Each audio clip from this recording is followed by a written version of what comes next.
hacer discípulos a todas las naciones. Los que no lo están haciendo, hermanos, están desobedeciendo a Jesucristo como los que dejan de congregarse. Es desobediencia, hermano.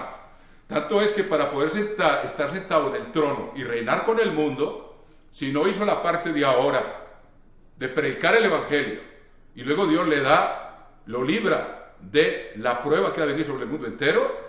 Fíjense ustedes, en el capítulo 20, versículo 4 del libro del Apocalipsis, dice que ahí están sentados en tronos, pero mire lo que dice, 24 de Apocalipsis: vi tronos, y se sentaron sobre ellos los que recibieron facultad de juzgar, y vi, o sea, entre ellos, vi las almas de los decapitados por causa del testimonio, del martirio de Jesús, y por la palabra de Dios, los que no habían adorado a la bestia ni a su imagen, o sea, los que entraron en la gran tribulación y tuvieron que permanecer fieles hasta la muerte, porque no aprovecharon la oportunidad que tenemos ahora. Entonces Dios dice: si usted quiere entrar en mi reino, tiene que ser testigo, de una manera o de otra, pero dice: me seréis testigos. Fíjense y verá que la palabra de Dios no falla. Los que no habían adorado a la bestia ni a su imagen, y que no recibieron la marca en sus frentes ni en sus manos. O sea, fueron fieles al pacto con Cristo. ¿El nuevo pacto qué es? Los mandamientos de Dios escritos en la mente y en el corazón. Y el segundo dice: no te harás imagen ni ninguna semejanza de lo que esté arriba en los cielos, ni abajo en la tierra, ni en las aguas debajo de la tierra. No te inclinarás a ellas ni las honrarás. Por eso es muy importante saberlas de memoria.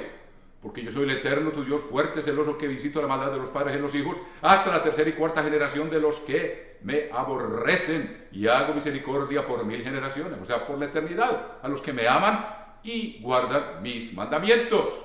O sea, fueron fieles a ese pacto y no adoraron la imagen de la bestia, como tampoco lo hicieron los 3 amigos de Daniel en la Babilonia. Esta es otra Babilonia que viene, y va a ocurrir lo mismo. Y va a ser obligatorio trabajar el sábado y descansar el domingo. Y dicen que no les vieron la marca en sus frentes ni en sus manos. O sea que fueron fieles a Dios, pero fueron decapitados. O sea que les toca un martirio, un testimonio. Por causa del testimonio, la palabra en griego es martirio, verifíquenlo ustedes, y vivieron y reinaron con Cristo 1000 años. O sea, Dios ahora nos da la opción, hermanos.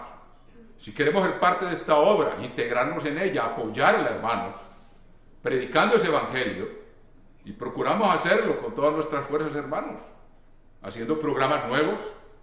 Estoy haciendo cada semana aquí con don Cristian, y que don Mario Valls hace esa labor extraordinaria, la traducción de todos los presentadores del programa El Mundo de Mañana en inglés. Hermanos, esa palabra sale, esa palabra no vuelve vacía, esa palabra obra como un testimonio, y algunos de ellos Dios los llama y los trae. Ahora voy para España en el mes de junio a recoger frutos de la palabra que no ha vuelto vacía, de personas que quieren ser parte de esta obra y de esta iglesia. Dios verá cuántos son, vamos a ver, pero vamos a recoger resultados de la obra que estamos llevando a cabo gracias a la misericordia de Dios, hermanos. Entonces tengan eso bien en cuenta, hermanos, porque a veces creemos que estamos haciendo lo correcto y nos equivocamos. Ahora, habrá gente que se pregunta: bueno, ¿y por qué hay gente que no le permite venir a la congregación? Eso es otra historia. Ustedes saben que Dios da orden a sus ministros, hermanos, y hay personas que nosotros, y no es la opinión de cada uno, no es lo que la mayoría piense, ya se los he explicado. Dios le da a los ministros la autoridad de discernir y saber a quién se le impide la entrada en la congregación. Si la persona no está arrepentida profundamente y tiene todavía levadura y conductas o palabras o actitudes que afectan a la congregación, no se le permite estar en la congregación hasta que estemos seguros de que el cambio se ha producido, como también se los he explicado en los sermones sobre la lepra. El único que tenía la autoridad para decir si la lepra había terminado y ya no cundía y ya no estaba más honda que la piel y ya no era de otro color el pelo de la llaga, era el sacerdote. Ahora el ministro tiene esa opción, hermanos, y nosotros somos responsables delante de Dios y asumimos esa responsabilidad. Y perdonen que les diga con todo cariño, a ustedes no les toca juzgar eso. Esa responsabilidad Dios se la da al ministerio, como se la dio al sacerdote, de saber cuándo la plaga había cesado y la persona podía integrarse otra vez a la congregación. Y de igual manera Jesucristo lo da en el nuevo pacto. Es maravilloso como la ley, Jesucristo no vino a abolirla. Así como el sacerdote tenía la autoridad para saber si alguien tenía la sanidad física y ahora en la sanidad espiritual, podía volver a la congregación. Y miren ustedes que está en el Evangelio de Juan, y ya se los he dicho antes, porque a veces la gente empieza a hacerse preguntas, y sin embargo les digo, déjenos la responsabilidad a nosotros, hermanos. No la asuman ustedes, es mejor, como dijo el apóstol Juan, nadie puede recibir nada si no le fuere dado de lo alto. Esa autoridad viene de lo alto, y Dios se la da a los ministros y a los pastores de cada congregación. O sea que no juzguen, hermanos, para que no seamos juzgados por Dios. Y esa responsabilidad nosotros la tenemos que asumir delante de Dios, porque nos da el discernimiento necesario para saber cuando una persona puede estar en la congregación y cuando no debe estar en la congregación por el bien de la congregación, hermanos. Cuando hay todavía señales de levadura que afectan a los hermanos, nosotros tenemos una obligación delante de Dios de tomar decisiones. Y fíjense cómo está escrito clarísimamente en el capítulo 20 del Evangelio de Juan. Dice: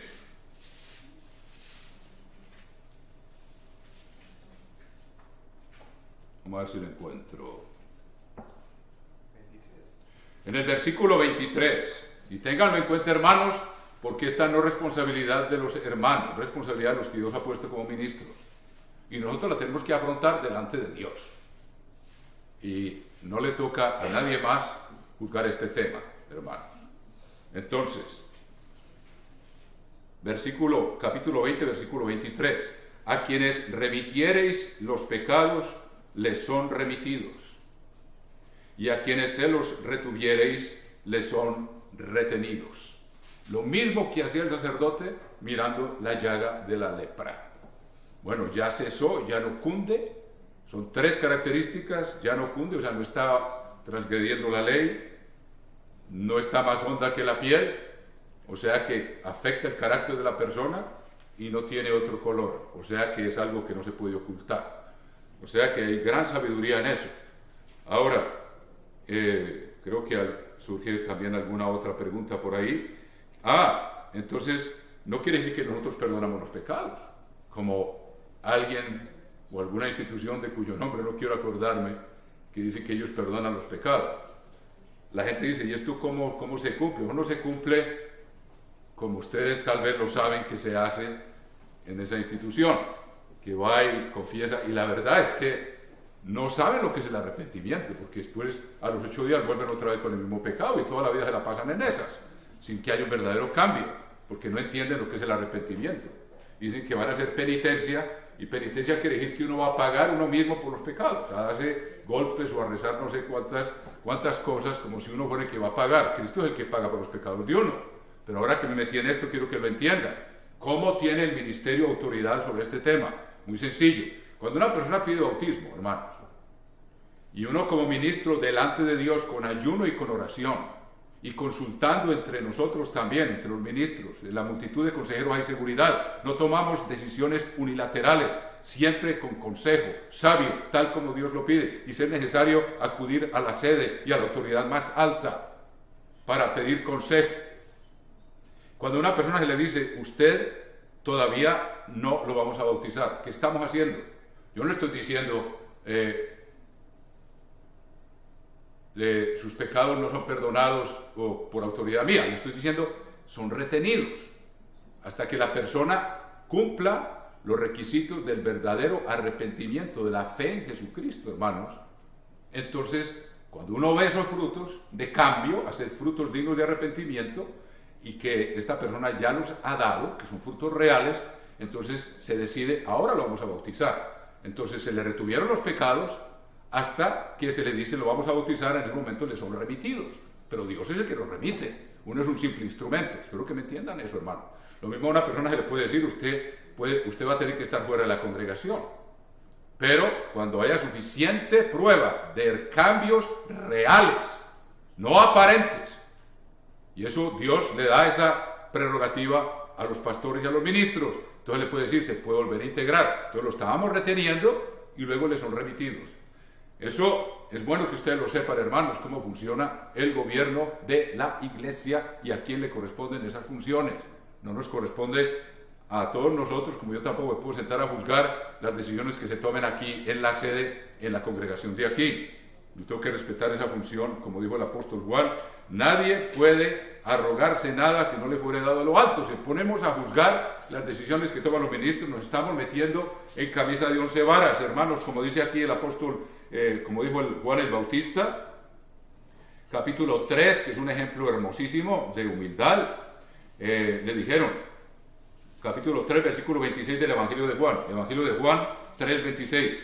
Y vinieron a Juan y le dijeron, Rabí, mira que el que estaba contigo al otro lado del Jordán, de quien tú diste testimonio, bautiza y todos vienen a él. Versículo 27, Evangelio de Juan 3, 27. Respondió Juan y dijo, no puede el hombre recibir nada si no le fuere dado del cielo. Que dijo Jesucristo, lo que atareis en la tierra será atado en el cielo, lo que desatares en la tierra será desatado en el cielo. Es el mismo principio. Y Juan está diciendo aquí, no puede el hombre recibir nada si no le fuere dado del cielo. Versículo 28, vosotros mismos me sois testigos de que dije, yo no soy el Cristo, sino que soy enviado delante de él. El que tiene la esposa es el esposo, mas el amigo del esposo que está a su lado y le oye, se goza grandemente de la voz del esposo. Así pues, mi gozo está cumplido. Es necesario que él crezca y que yo mengüe. O sea, esta es mi función. Yo no voy a meter la función del Mesías, porque yo no soy el Mesías. Entonces yo ya les dije que venía otro que era mayor que yo. Y ahí lo tienen.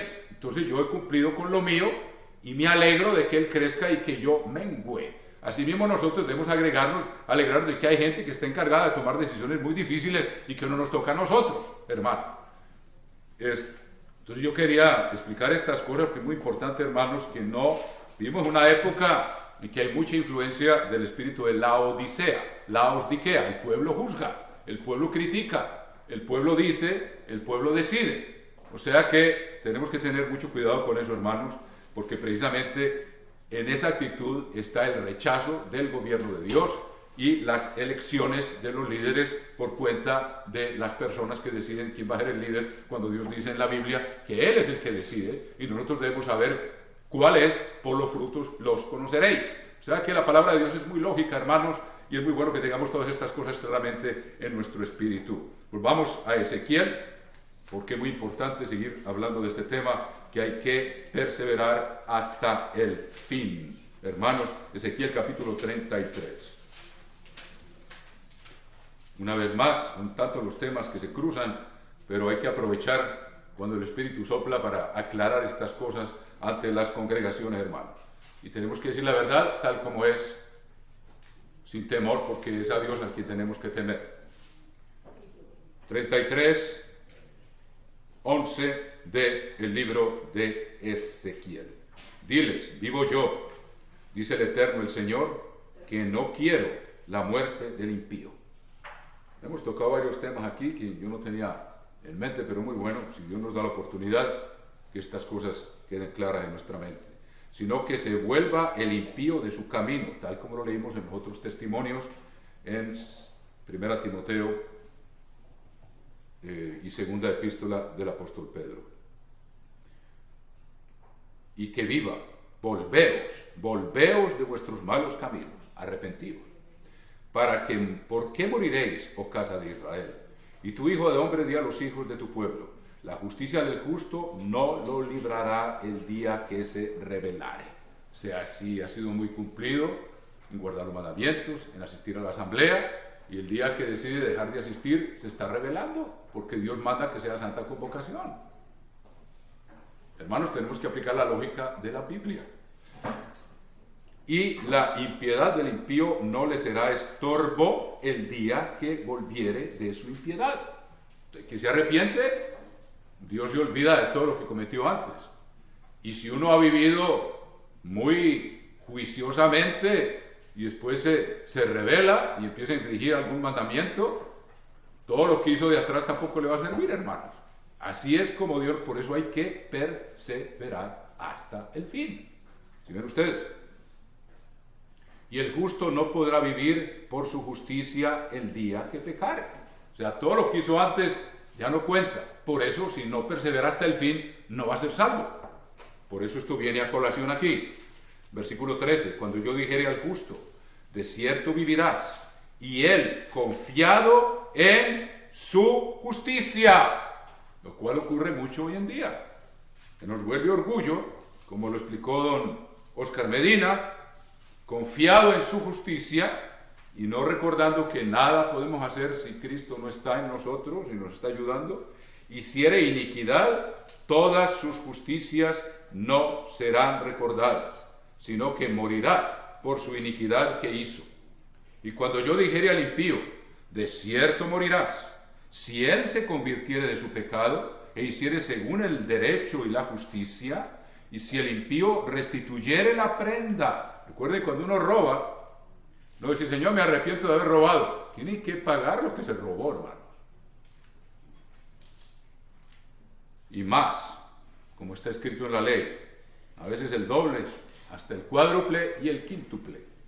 Si el impío restituyere la prenda, devolviere lo que hubiere robado y caminare en los estatutos de la vida, no haciendo iniquidad, vivirá ciertamente y no morirá. Así ocurrió con el rey David. Se portó muy bien, pecó gravemente, se arrepintió y siguió perseverando hasta el fin. Y va a estar en el reino de Dios, como está escrito en este mismo libro de Ezequiel. No se le recordará ninguno de sus pecados que había cometido. Hizo según el derecho y la justicia, vivirá ciertamente. Para eso murió Jesucristo, porque no hay nadie que no haya pecado. Si no, estaríamos todos perdidos, hermanos. Luego dirán los hijos de tu pueblo, no es recto el camino del Señor. O sea, la gente se pone a juzgar las cosas de Dios. Como les dije ahora, hay cosas en las cuales es mejor no meternos. No nos corresponde a nosotros. El camino de ellos es el que no es recto. Cuando el justo se apartare de su justicia e hiciere iniquidad, morirá por ello. Y cuando el impío se apartare de su impiedad e hiciere según el derecho y la justicia, vivirá por ello. Y dijisteis, no es recto el camino del Señor. Yo os juzgaré, oh casa de Israel, a cada uno conforme a sus caminos. Muy bien, hermanos, hay unas cuantas cosas que quisiera recordarles. ¿Cómo persevera uno día a día? Una de las más importantes que ya les mencioné está en Lucas capítulo 9. Perseverar día a día. Capítulo 9, versículo 23. Y decía a todos, si alguno quiere venir en pos de mí, niéguese a sí mismo, tome su cruz cada día y sígame. ¿Qué es tomar la cruz? Eso es todo un estudio que hicimos, ya lo hemos hecho y hay que volverlo a hacer, pero les voy a dar el resumen aquí en Gálatas capítulo 5, que es tomar la cruz cada día. Dice Jesucristo,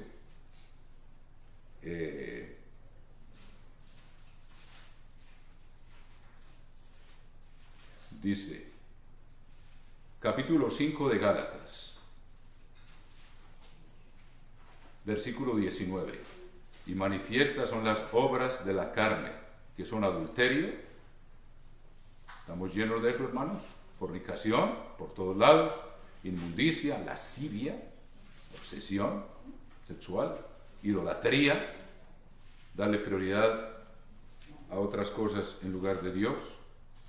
La avaricia es idolatría. Hechicerías, consultar demonios o adivinos, enemistades, tener a alguien con quien uno se habla y no tiene el valor de perdonar o de pedir perdón. Pleitos, celos, iras, contiendas, disensiones, que hay a veces en las congregaciones por tonterías, hay contiendas, disensiones, y herejías, que son divisiones, envidias, o sea, celos de alguien por alguna u otra razón, porque tiene tal cosa o tiene tal otra, o porque fue promovido. Homicidios, el que odia a una persona y la aborrece es homicida, ustedes ya lo saben, 1 Juan 3, borracheras, orgías, cosas semejantes a estas, acerca de las cuales os amonesto, como ya os lo he dicho antes, que los que practican tales cosas no heredarán el reino de Dios. Mas el fruto del Espíritu es amor, gozo, paz, paciencia, benignidad, bondad, fe, mansedumbre, templanza, que significa dominio propio. Contra tales cosas no hay ley. Y vean lo que es el versículo 24. Esto es lo que significa tomar la cruz cada día. Pero los que son de Cristo han crucificado la carne con sus pasiones y deseos. O sea, cada día, cuando me asalta la envidia, o me asaltan los celos, o me asalta una tentación de cometer adulterio en la mente o fornicación, la hago morir, la crucifico. Eso es perseverancia en ese camino de la rectitud, mis queridos hermanos. Y que haya fallado, reconocerlo, arrepentirse y seguir en el camino. Eso es lo que significa el que quiera seguir en pos de mí, niéguese a sí mismo, tome su cruz cada día y sígame. Así de sencilla es la fórmula de un discípulo de Jesucristo, pero tiene que disciplinarse cada día. Ahora, para tener ese poder de disciplina, ¿qué tiene que hacer? Tiene que perseverar en ¿qué? La ley nos enseña, hermanos. Vamos a leerlo en el capítulo 29 del Dios por medio de la ley nos enseña que hay conductas que requieren constancia, día a día, tomar la cruz día a día. ¿Qué más? Por ejemplo, en el capítulo 29 del Éxodo, versículo 38, Dios nos enseña algo. Recuerde que nosotros nos estamos preparando para ser reyes y sacerdotes.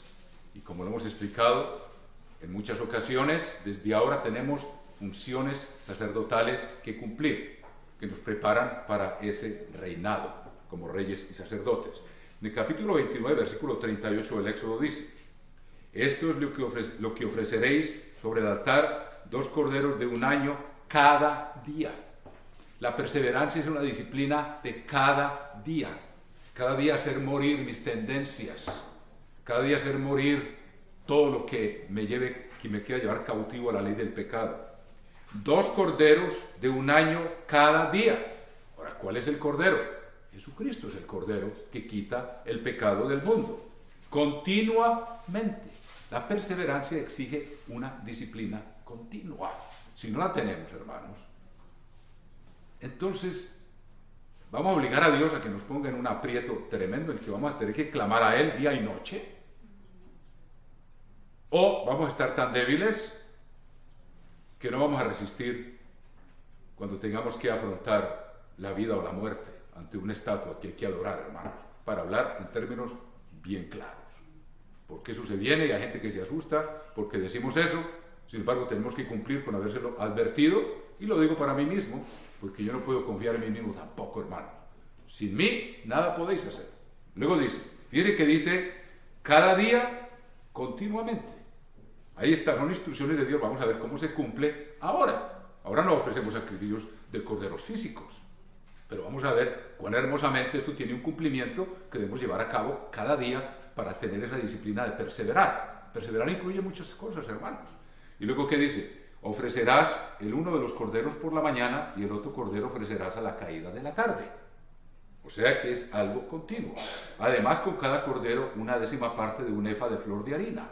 El cordero de Jesucristo, ¿quién es la flor de harina?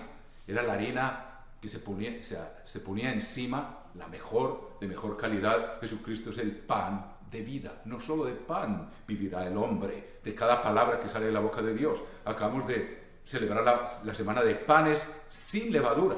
Recuerde que la levadura la saca uno el primer día, antes de que empiece la fiesta. O sea que ya uno se aparta del pecado y come el pan sin levadura 7 días, que es Jesucristo, que es su palabra y es su presencia. Debemos alimentarnos tanto de esta palabra como de su presencia cuando lo buscamos en oración a Él y al Padre sentados allá en el trono al cual tenemos acceso, hermanos.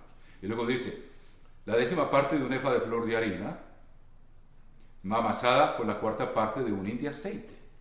¿Es quién?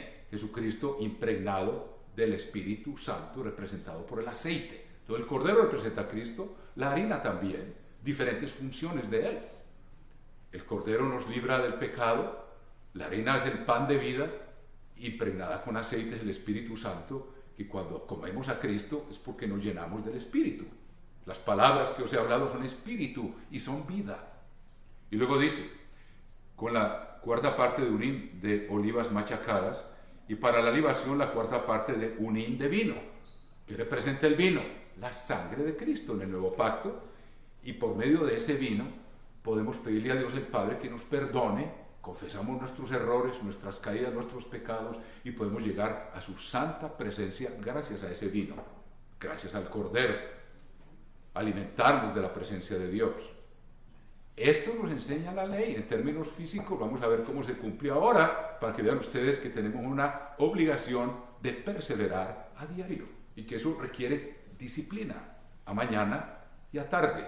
Y David y Daniel, hombres muy amados, David significa amado, y a Daniel, que significa Dios es mi juez, Dios le dijo como en 3 o 4 veces, eres muy amado. Ellos buscaban a Dios porque no podían vivir sin esa comunión profunda, continua con Él.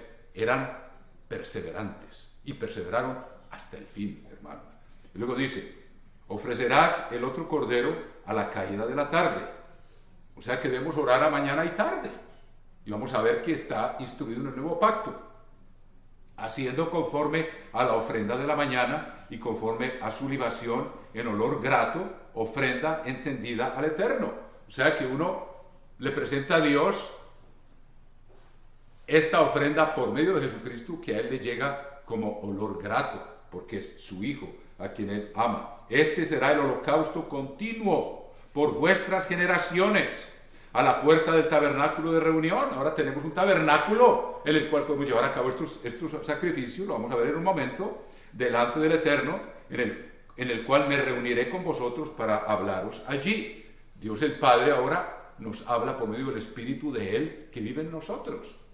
Y podemos tener diálogos con Dios el Padre y con Jesucristo, gracias a que estudiamos esta palabra y a que tenemos comunión profunda con Él. Allí me reuniré con los hijos de Israel y el lugar será santificado con mi gloria.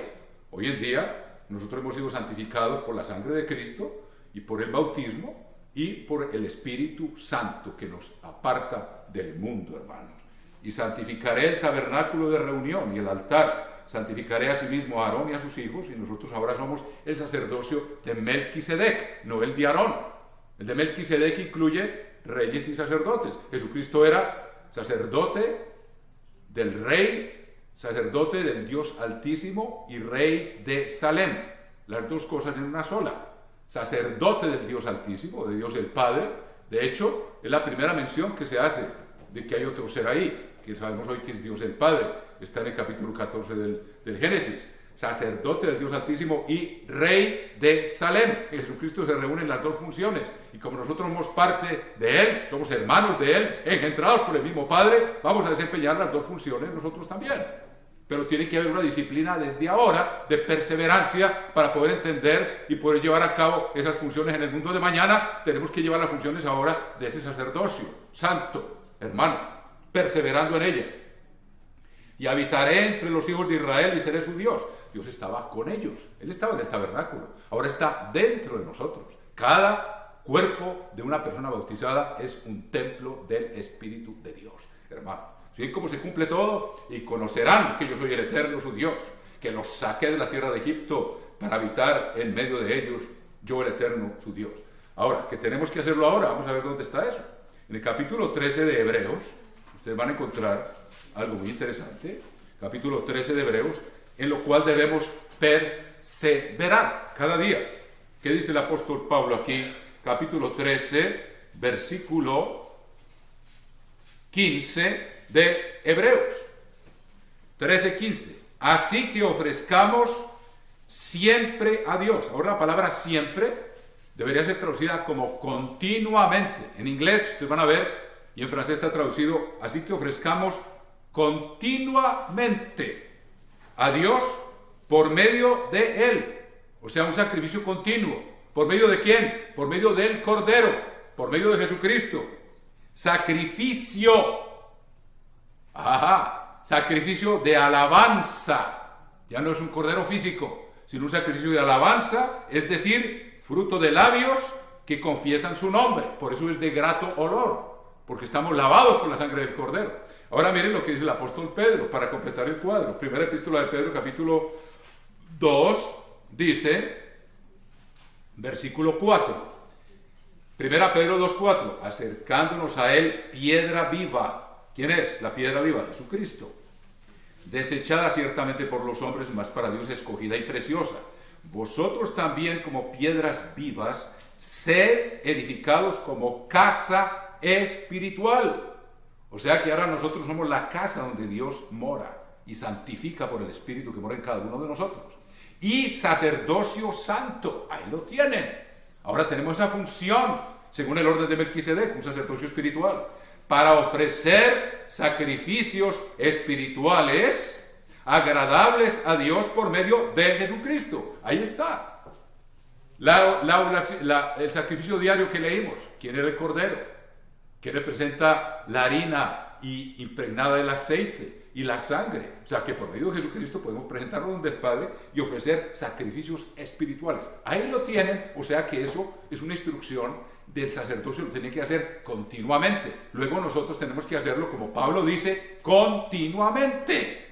Ahí lo tienen, hermanos. La ley no ha sido abolida, tiene un cumplimiento, hermanos, y debemos perseverar en él. Si no perseveramos en eso, hermanos, no vamos a tener la fuerza para estar perseverando hasta el fin. Por eso Jesucristo les decía a los discípulos, velad y orad para que no entréis en tentación.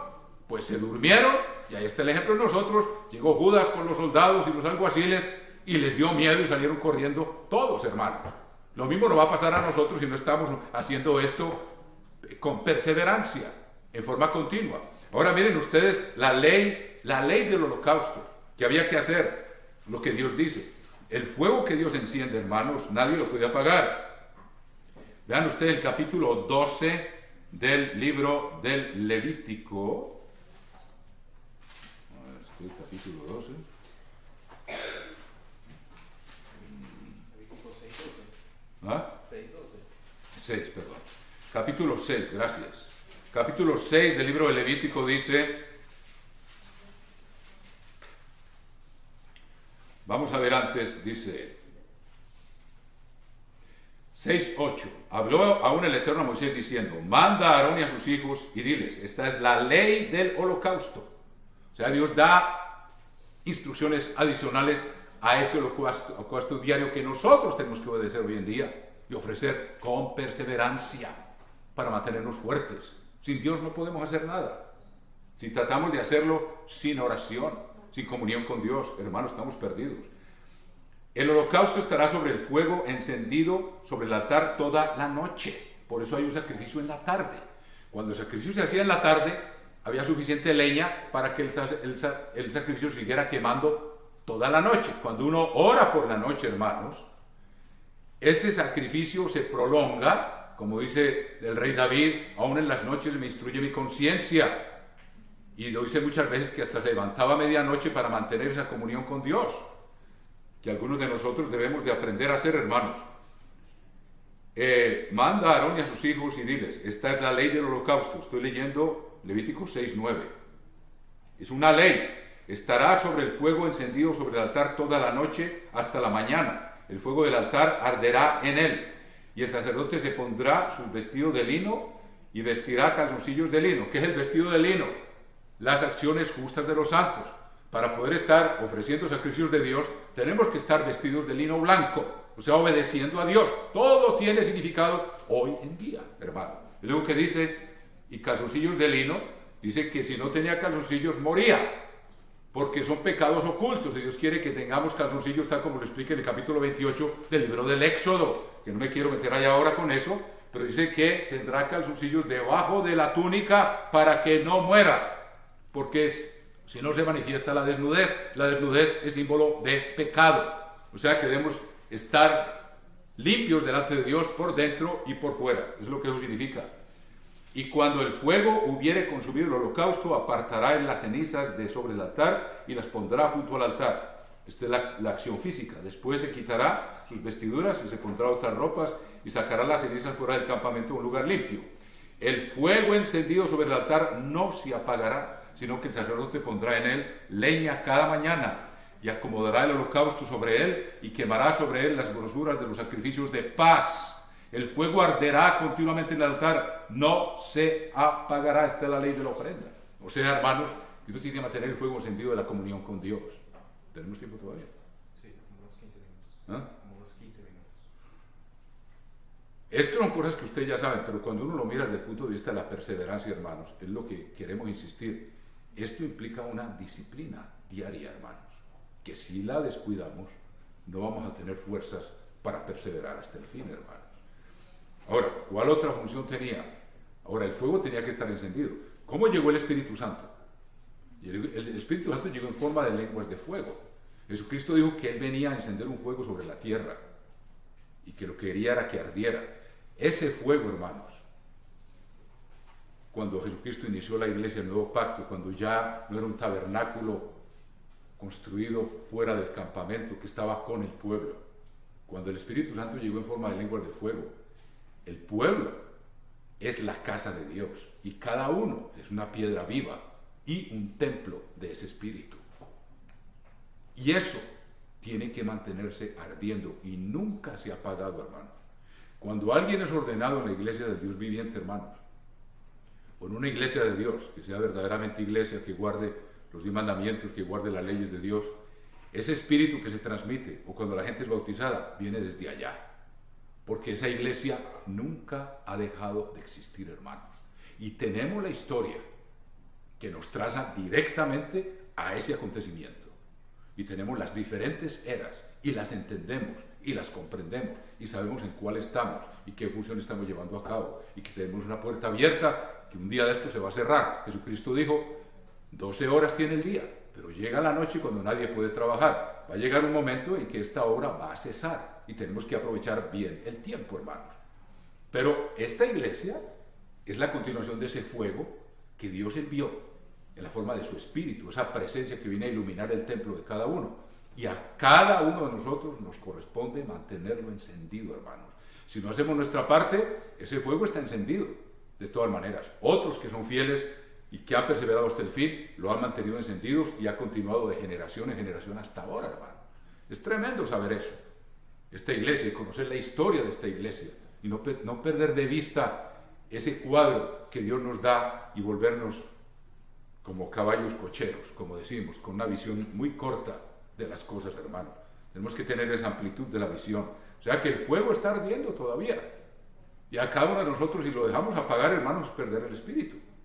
Y si lo deja uno apagar es porque está descuidando sus sacrificios diarios, a mañana y a tarde, que avivan el espíritu. Todo eso son lecciones tremendas. Ahora otra función tenía que mantener la lámpara encendida. O sea, los sacrificios son oraciones a tarde y a mañana. La lámpara encendida, ¿qué es? Aquí está en el capítulo 24 del libro de Levítico. Cosas que ustedes saben, pero hay que entender por qué. Lo estamos viendo en el contexto de perseverar. O sea, funciones que a diario tenemos que cumplir. Capítulo 24 del libro del Levítico, versículo 1. Habló el Eterno a Moisés diciendo, manda a los hijos de Israel que te traigan para el alumbrado aceite puro de olivas machacadas. ¿Qué dijo Jesucristo? Yo soy la luz del mundo. Y Él es la palabra de Dios. O sea que la palabra de Dios es la que viene a alumbrarnos. Lámpara es a mis pies tu camino y lumbrera a mi sendero. Veámoslo, lámpara a mis pies tu camino. Vamos a ver el Salmo 119, versículo 101, para que vean ustedes la maravilla, como esto tiene un cumplimiento ahora, y a nosotros nos corresponde mantener esa lámpara encendida. Así como el fuego en el altar, la lámpara, que es el Espíritu de Dios, tiene que alimentarse a diario con la palabra de Dios. No solo de pan vivirá el hombre, sino de toda palabra que sale de la boca de Dios. Y si no lo hacemos, ¿acaso no perseveramos en desayunar todas las mañanas, hermanos? Tal vez cuando ayunamos no perseveramos. por 1 o 2 días, o 3, o alguno ayunará más. Pero en eso somos muy perseverantes en la cuestión de la comida. Debemos tener hambre y sed de justicia. Y no solo de pan vivirá el hombre, sino de toda palabra que sale de la boca de Dios. Si no perseveramos en asimilar esa palabra, que es la que nos da luz interior, alimentando la lámpara, que es el Espíritu de Dios, ese fuego tiene que ser alimentado con la palabra de Dios a diario. Vamos a ver que aquí está la instrucción que es a diario. Capítulo 119, libro de los Salmos, versículo 105. Lámpara es a mis pies tu palabra y lumbrera a mi camino. O sea que si no tenemos a Cristo morando en nosotros, que es su palabra, andamos como ciegos, nos tropezamos, no sabemos a dónde vamos. Él dijo, yo soy la luz del mundo, el que me sigue no anda en tinieblas. Las palabras que os he dicho son espíritu y son vida. Entonces veamos lo que dice aquí, Levítico 24, habla en Deuteronomio 6 diciendo, manda a los hijos de Israel que te traigan para el alumbrado aceite puro de olivas machacadas. O sea que ese aceite es el espíritu. Y él dijo, mis palabras son espíritu. Ahí lo ven ustedes, interpretado por la misma Biblia. Para hacer arder las lámparas continuamente. Acuérdense lo que pasa a las vírgenes necias. Se les apagan las lámparas, hermanos, y llega la hora definitiva por no haber perseverado hasta el fin. Y ahí está la advertencia. Hay 5 vírgenes necias que no van a estar perseverando hasta el fin teniendo la lámpara encendida y manteniendo el fuego encendido en el altar. Eso requiere diligencia y una convicción absolutamente profunda del futuro glorioso que nos espera, el cual no podremos alcanzar si no perseveramos, buscando a Dios y su ayuda día a día, hermano. Permaneced en mí y yo permaneceré en vosotros. El pámpano no puede dar frutos si no está pegado a la vid. Y así es como estamos pegados a Él. Para hacer, manda a los hijos de Israel que te traigan para el alumbrado aceite puro de olivas machacadas para hacer arder las lámparas continuamente. ¿Qué dijo del sacrificio? Continuo, cada día. Y miren lo que dice aquí. Fuera del velo del testimonio en el tabernáculo de reunión las dispondrán desde la tarde hasta la mañana. Cuando uno ora, esa presencia de Dios se queda a uno, dice, aun cuando uno duerme, si te acostarás y tu sueño será grato. Si uno descuida la oración de la tarde, el sacrificio de la tarde, y el estudio, alimentar más la lámpara, entonces la lámpara se mantiene encendida toda la noche. Por eso decía, como lo decimos con frecuencia, el Cantar de los Cantares, capítulo 5, versículo 2.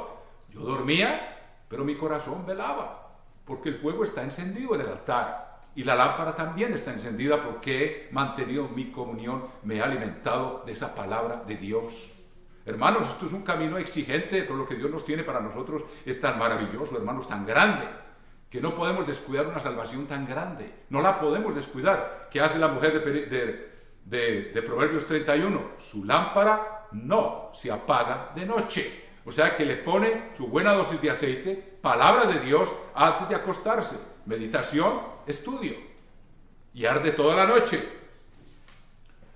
Desde la tarde hasta la mañana, delante del Eterno, es estatuto perpetuo por vuestras generaciones. Estatuto perpetuo. Ahora, ¿dónde está ese estatuto perpetuo? Vamos en Lucas y verán que hoy en día tenemos instrucciones de que eso lo tenemos que estar llevando a cabo. Capítulo 11, versículo 12. Vamos a ver. 12, versículo 35 de Lucas. Lucas 12, 35. Estén ceñidos vuestros lomos y vuestras lámparas encendidas. Que acabamos de leer. Estatuto perpetuo. Aarón lo hacía en el tabernáculo físico, con aceite físico, encendía lámparas físicas. ¿Qué hacemos hoy? Jesucristo nos dice, estén ceñidos vuestros lomos y vuestras lámparas encendidas. ¿Qué es esa lámpara? El alimento diario de la palabra de Dios, no solo de pan vivirá el hombre, sino de toda palabra que sale de la boca de Dios, para poder tomar decisiones sabias. La palabra es la que nos alumbra, Jesucristo es la luz, y tenemos que hacer referencia a esa palabra para saber qué hacemos y qué no hacemos, y para meditar en ella día y noche para que todo nos salga bien. Es la bendición que Dios promete y que le dijo a Josué. Meditarás en esa palabra día y noche para que todo te salga bien. Ahí tenemos la promesa, hermano. Estén ceñidos vuestros lomos y vuestras lámparas encendidas. Y vosotros sed semejantes a hombres que aguardan a su Señor que regrese de las bodas, perseverando, encendiendo la lámpara cada día, alimentándola cada día. Perseverancia, disciplina, discípulo, para que cuando llegue llame y le abran enseguida. Por eso estaba dormida, pero su corazón velaba, y llama el amado, y aquí estoy. Le eché aceite a mi lámpara, está encendida, estoy en comunión contigo, y no distraída con las cosas del mundo. Bienaventurados aquellos siervos a los cuales su Señor, cuando venga, halle velando. De cierto os digo que se ceñirá y hará que se sienten a la mesa y vendrá a servirles. Perseverancia, mira lo que dice. Y aunque venga la segunda vigilia y aunque venga la tercera vigilia, si los hallare así, bienaventurados son aquellos siervos. Tienen que arder toda la noche. Ahí está. Pero sabed esto, que si supiese el padre de familia que hora el ladrón había de venir, velaría ciertamente y no dejaría minar su casa. Vosotros pues también estad preparados, porque a la hora que no penséis, el Hijo del Hombre vendrá. Y ahora dice, ceñidos los lomos. ¿Qué significa eso? El apóstol Pedro nos lo explica en la primera epístola de Pedro, hermano, para que ustedes vean qué significa. Cuando uno tiene la lámpara encendida, o sea, la palabra de Dios es la que predomina en nuestros pensamientos, ninguna otra, es la que ilumina nuestro camino a diario, hermanos. Y mientras más la lee uno, más aprende. El libro de los Salmos, el libro de los Proverbios, toda la Biblia. Y... ¿qué fue lo que dije? Aquí está. ¿Qué significa tener los lomos ceñidos? Del entendimiento. Aquí dice el apóstol Pedro lo siguiente. Capítulo 1, versículo 13. Primera Pedro 1, 13. Por tanto, ceñid los lomos. Jesucristo dice, mantener los lomos ceñidos y vuestras lámparas encendidas. La lámpara es la que alumbra acá arriba la mente y alumbra todo el templo del cuerpo humano. Los lomos de vuestro entendimiento, sed sobrios y esperad por completo en la gracia que se os traerá cuando Jesucristo sea manifestado. Ceñid los lomos del entendimiento es muy sencillo. Si la ley de Dios está escrita aquí y está escrita acá, en la mente y en el corazón, ceñir los lomos es llevar cautivo todo pensamiento a la obediencia a Cristo. Eso significa tener los lomos ceñidos, porque cuando la lámpara está encendida se nos hace mucho más fácil, porque es en lo que pensamos, en lo que meditamos, y no estamos envenenados con todo lo que el mundo nos lanza. Hermanos queridos, vean ustedes esa sentencia. O sea que eso implica lo que dice 2 Corintios 10, versículo 5, 10:5 de 2 Corintios, derribando argumentos y toda altivez que se levanta contra el conocimiento de Dios y llevando cautivo todo pensamiento a la obediencia a Cristo. Eso es ceñir los lomos del entendimiento, mantenernos sin mancha del mundo, no dejar que prevalezcan en nosotros pensamientos pecaminosos, sino que la luz de la palabra de Dios nos ilumina y nos muestra. Y el ceñir en los lomos quiere decir que llevamos cautivo todo pensamiento a la obediencia a Cristo. ¿Ven ustedes? Eso es perseverar, hermanos. No es una cosa tan sencilla. Sí, me suena muy bonito, perseverar hasta el fin. Es una disciplina diaria que implica, hermanos, y está el ejemplo de las vírgenes necias, y por no hacerlo van a ser sorprendidas, descuidadas. Entonces Dios nos advierte eso, y Él no quiere que eso ocurra, pero nos lo advierte porque estamos expuestos a este mundo y Dios quiere que nos esforcemos en toda la forma posible para no permitir que la luz interna que nos debe guiar a diario se apague por falta de perseverancia en el estudio de la palabra de Dios, pidiéndole: Señor, abre mis ojos y miraré las maravillas de tu ley. Y otra función que tenía que hacer Aarón también, tenía que ofrecer el sacrificio, tenía que encender las lámparas y tenía que quemar incienso. Vean ustedes aquí, y hay mucho más que decir, pero vamos a concluir con esto, hermanos. Si esto se nos queda bien claro, lo que significa perseverar es disciplina diaria, para estar listos, como el que espera que a cualquier hora pueda aparecer su Señor, pues en la hora de la muerte, o puede ser el momento de la huida, y si no estamos preparados, ¿qué vamos a hacer, hermanos? Entonces veamos también en el capítulo 27 del Éxodo, donde dice el aceite para las lámparas, 27. Hoy hay más, hermanos. Me parece que es una maravilla esto, como la ley le enseña a uno. La ley nos enseña, hermanos. El altar de bronce, el altar del incienso. ¿Dónde está el altar del incienso? 27:20. Y mandarás a los hijos de Aarón que te traigan aceite puro, eso ya lo vimos. Y luego dice,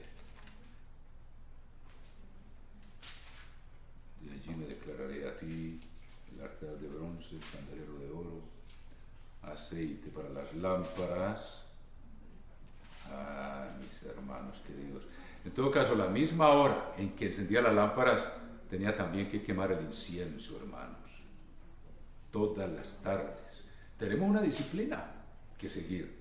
Es una disciplina exigente, hermanos. Es una disciplina maravillosa.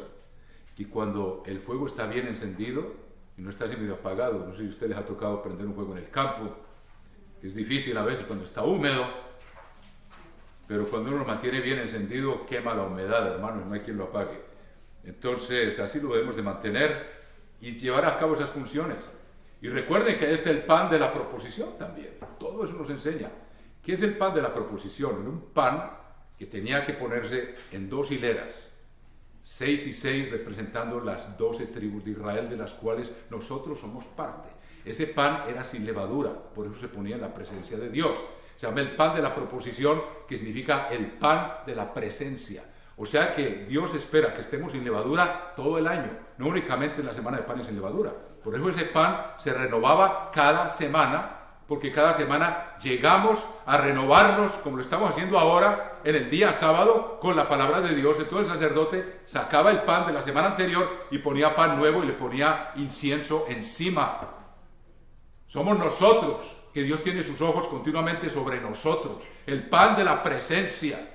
Fíjense ustedes todo lo que nos indica y nos enseña la palabra de Dios.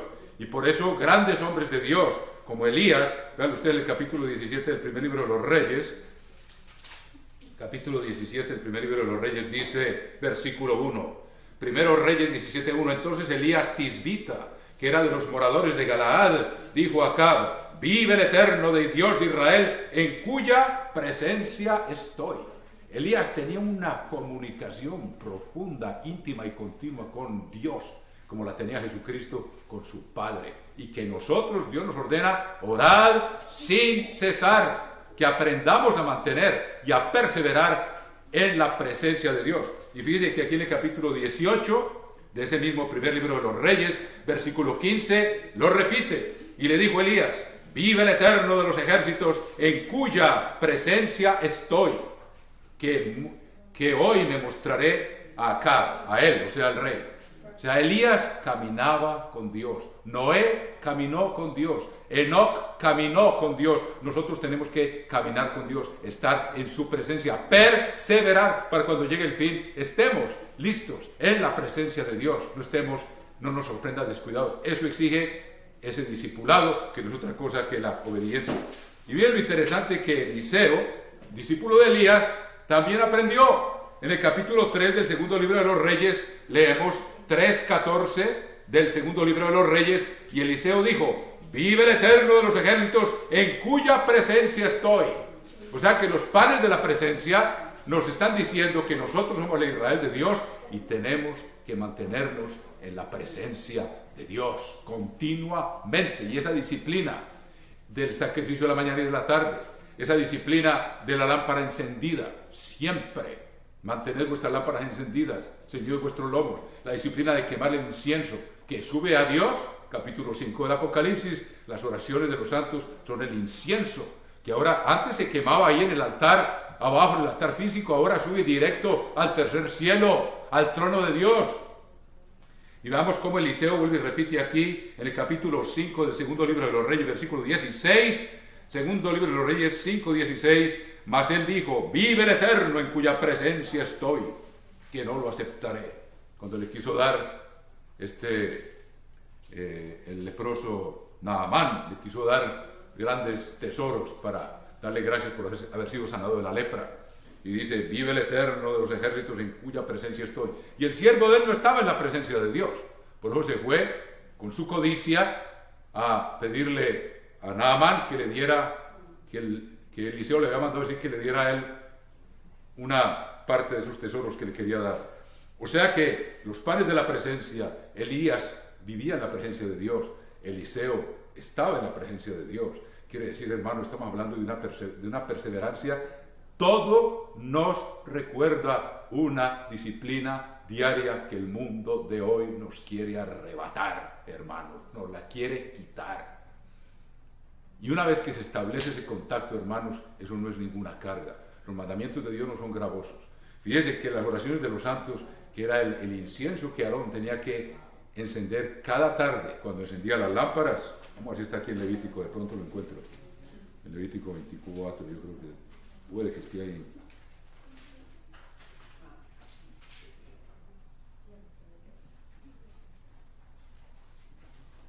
En fin, me perdió. Pero vamos a leer cómo las oraciones de hoy, hermanos, antes se quemaban ahí en el altar físico. Ahora, ¿dónde se queman, hermanos? ¿A dónde tenemos acceso? Capítulo 5, el libro del Apocalipsis, hermanos queridos. Capítulo 5. Esto es perseverar. Es una disciplina diaria, hermano. No es, bueno, de aquí a eso, pues yo sí me pongo las pilas cuando vea que todo está ocurriendo. A veces puede ser demasiado tarde, hermanos queridos.